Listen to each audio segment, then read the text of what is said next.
los guardo dentro del alma.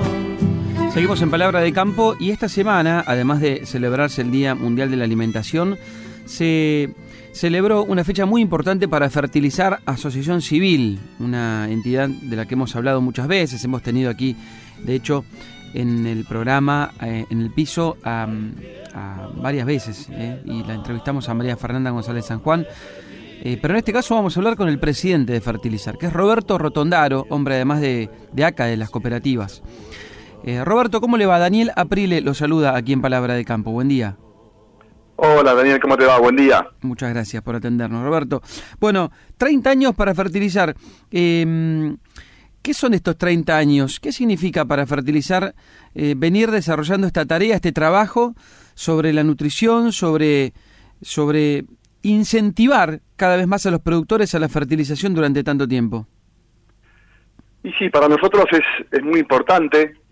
30 años para una institución es mucho, y siempre en este recorrido de estos años nuestra mirada estuvo puesta en el cuidado del suelo, en el uso responsable de fertilizantes.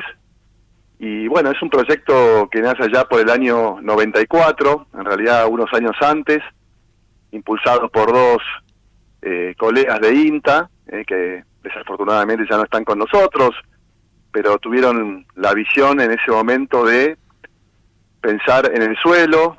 En aquel momento, década del 90, era muy poquito lo que se usaba de fertilizantes, también la producción era mucho menor. Uh-huh. Y bueno, tuvieron la idea y la visión de generar este proyecto junto con INTA en ese momento, que hoy está cumpliendo 30 años. Uh-huh. Cuando uno hace la comparación de los suelos en nuestra región y pone a la Argentina como centro y después empieza a mirar al resto, y por ejemplo ve a Brasil, que es uno de los países que más ha crecido en productividad por hectárea durante los últimos años, lo que ve es que todos tienen que hacer un gran esfuerzo en términos de fertilización, y en la Argentina eso se ve mucho más reducido, justamente me imagino por algunas variables que tienen que ver con la rentabilidad y la economía propiamente dicha en términos del productor. ¿Qué otras variables se ven también cuando uno hace ese análisis, ese cruzamiento y ve que el resto tiene que poner un montón, nosotros no tanto, y además a nosotros, me imagino, se nos está acabando esta gran productividad del suelo? Sí, es un poco lo que vos decís. Bueno, el caso brasilero, ellos ya hace muchos años que utilizan fertilizantes y correctores de suelo, porque producen en áreas, que es muy diverso Brasil, ¿no? Pero producen en áreas donde los suelos ya de por sí tienen una menor productividad. Uh-huh.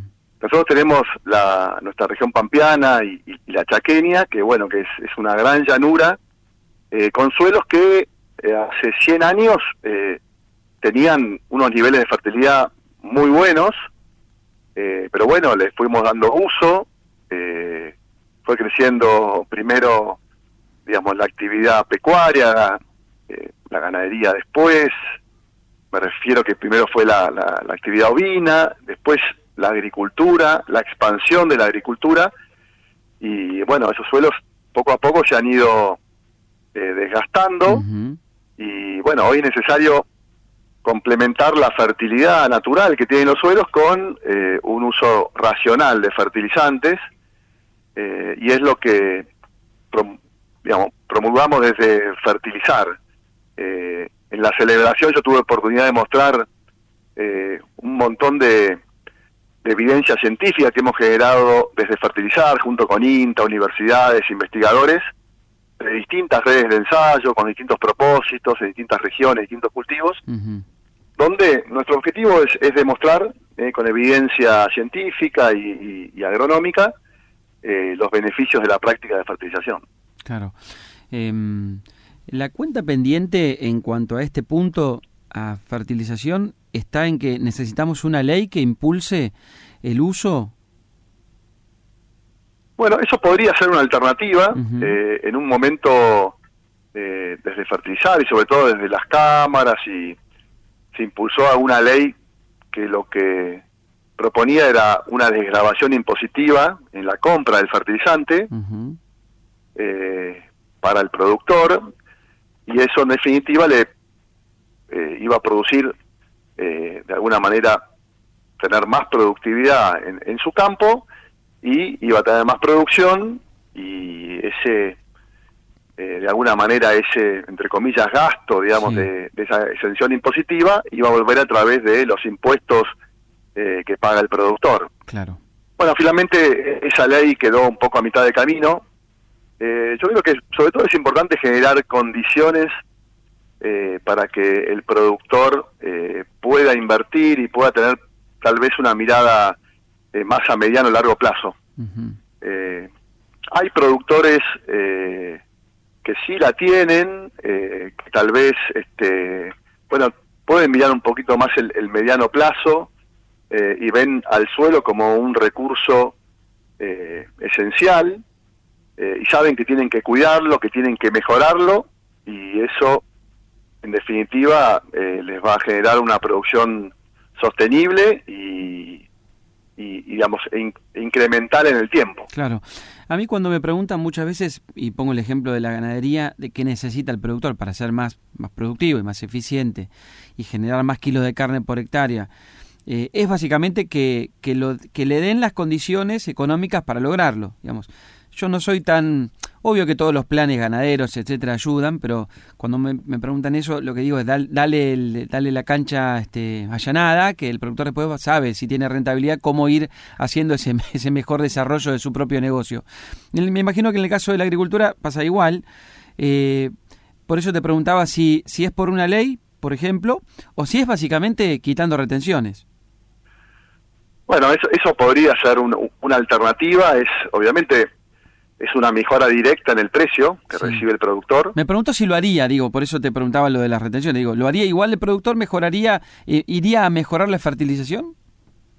Mirá, es una mejora del precio de lo que produce, y eso inmediatamente le generaría una mejor relación insumo-producto, es decir, los kilos de grano que necesita para pagar un kilo de fertilizante. Sí.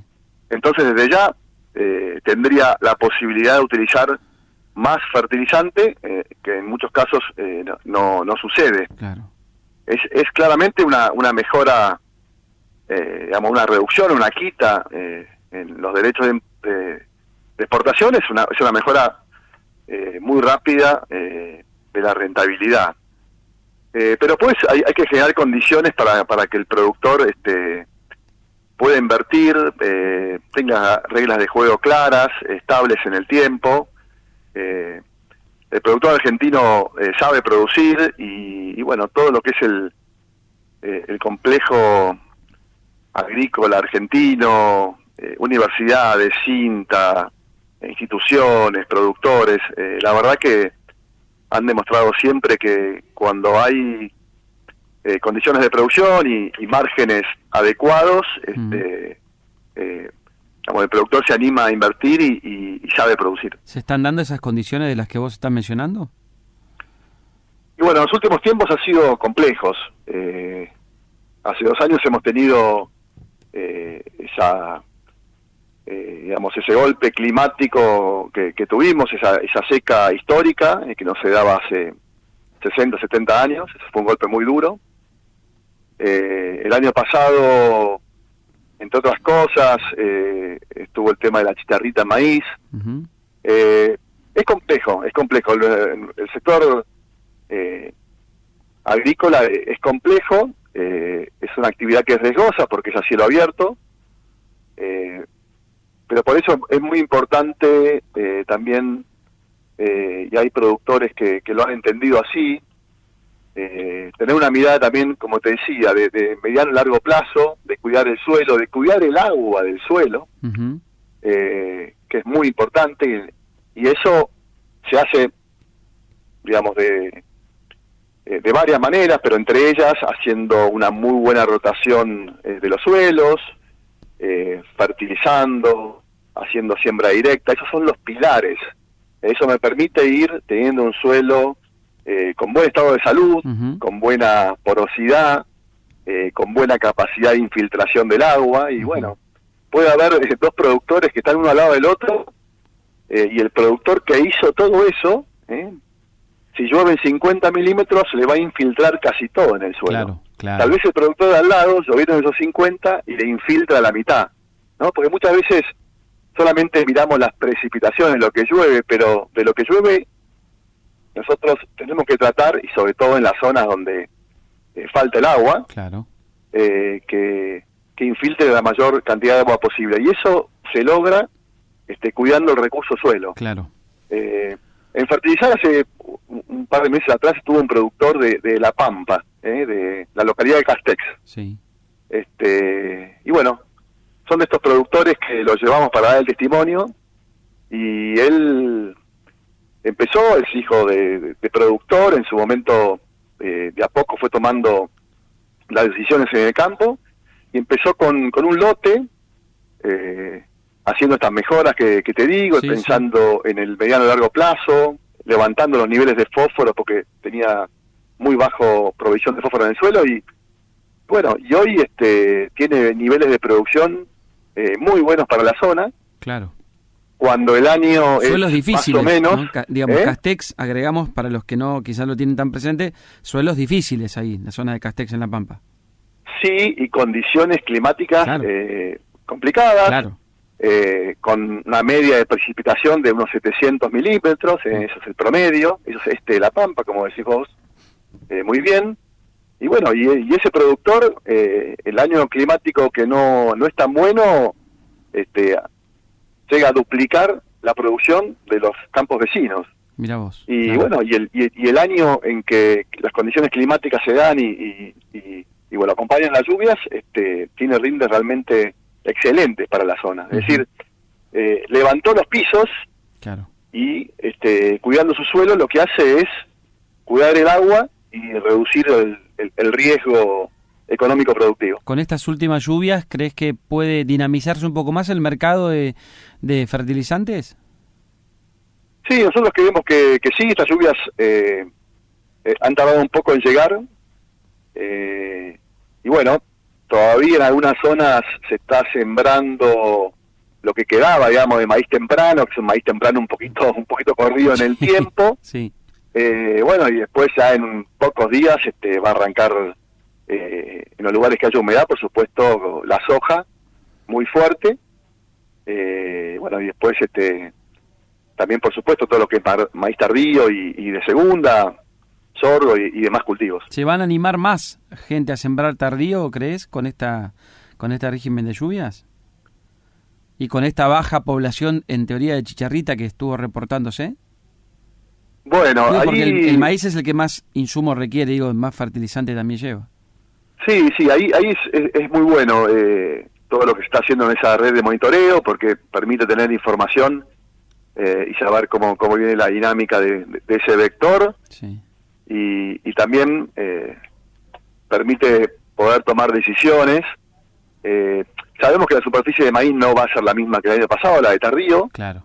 pero esperemos que en las zonas donde hay buenas condiciones de humedad y si no hay riesgo de esta enfermedad, como la mayoría de los especialistas dice, que es muy difícil que se dé, hablan de una tormenta perfecta el año pasado, es muy difícil que se dé, como la campaña pasada, esas condiciones, el productor se anime a sembrar, porque el maíz tardío lo que ha hecho realmente con la genética, con los nuevos híbridos, la posibilidad de tener pisos muy interesantes de producción y poder, llevar justamente el periodo crítico del maíz en un momento de menor riesgo climático.